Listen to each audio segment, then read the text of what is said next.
They called it Earth. They said the world was unlivable, too hot, too cold, too dangerous. A cradle lined with knives, and still, they thrived.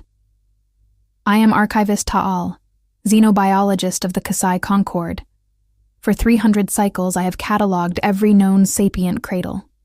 My inner lids clicked shut and open, an old K'sai reflex against imagined grit, as I spoke the planet's name. Earth. Never, in all that time, have I met a world that seemed to want its children dead as fiercely as this one. The gravity alone should have crushed them. Their storms could peel paint from steel. Everything that breathed, crawled, or rooted their bit, stung, poisoned, burned, or hunted, and they adapted.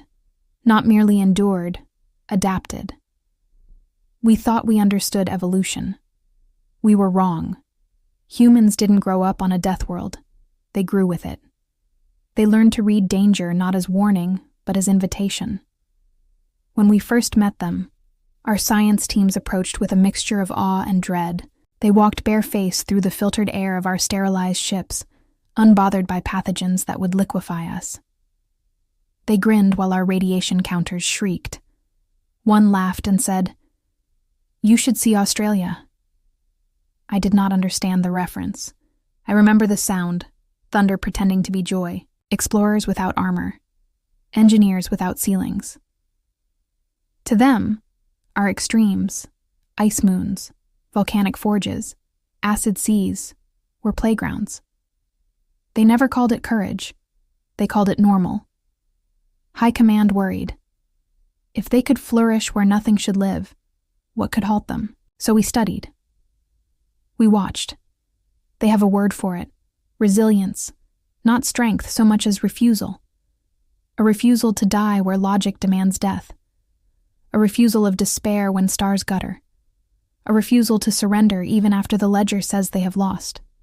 They tell stories around fire not because they forgot the dark, because they beat it back and still keep watch. We tried to copy their endurance, biological, mental, cultural. It failed.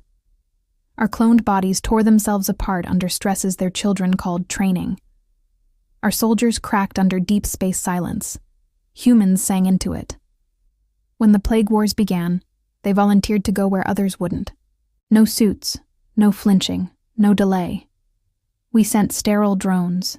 They sent medics. They lost half of them. They saved the rest of us.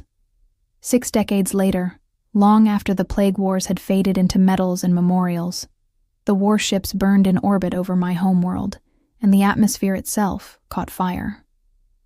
We believed extinction had arrived.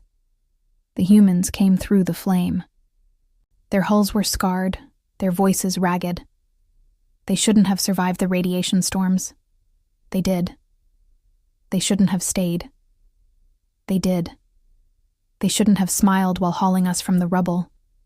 They did. One of them, Captain Reyes, I think, said words I have never let go. You do not leave family behind just because the ground's on fire. That night, beneath a sky the color of open wounds, I understood what humanity is. Not a Deathworld species. Not monsters coaxed from chaos. Hope, wearing armor forged by disaster. They come from a planet that tried to kill them every day, and taught them how to love anyway. Centuries later, children of a dozen worlds light candles on the anniversary of that war.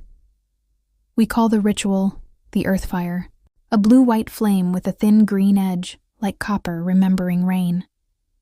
We burn it in open air and let the smoke sting our eyes. We teach our young what it means to keep moving when everything hurts. And when we speak of Earth, we do not whisper Deathworld. We say home.